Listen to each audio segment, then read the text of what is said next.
এটাই হয়তো ফুটবলের সৌন্দর্য। বিশ্বকাপ জিতেও আইডল মেসির জন্য মন খারাপ পাও কুবার্সির। মাত্র ১৯ বছর বয়সেই বিশ্বকাপ জয়, ফাইনালের সেরা ডিফেন্ডিং পারফরম্যান্স আর উদীয়মান খেলোয়াড়ের পুরস্কার। তবু কুবার্সির চোখে ছিল একটুখানি আক্ষেপ, কারণ যাকে দেখে ফুটবল শেখা সেই লিওনেল মেসিকেই হারাতে হয়েছে বিশ্বকাপের সবচেয়ে বড় মঞ্চে।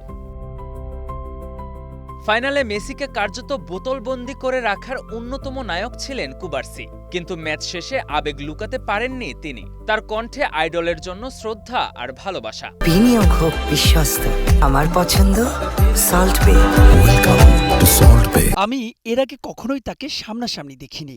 যখন তিনি আমার সঙ্গে হাত মেলাতে এলেন তখনই বুঝলাম ঘটনাটি সত্যি। তিনি আমার আইডল। তিনি হেরে গেছেন বলে আমার মন খারাপ লাগছে, তবে আমাদের জয় আমি অনেক খুশি।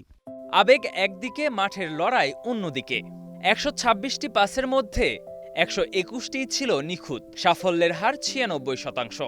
১৩৯ বার বল ছুঁয়ে হারিয়েছেন মাত্র ৫ বার, ৬টি ক্লিয়ারেন্স, ৫টি রিকভারি, ১০টি দ্বৈরথের ৭টিতেই জয়। ফাইনালে রক্ষণভাগে চীনের প্রাচীর হয়েছিলেন এই তরুণ। বিশ্বকাপ জয়ের পরও বিস্ময় কাটেনি কুবার্সির। সবকিছু কেমন যেন অবাস্তব মনে হচ্ছে।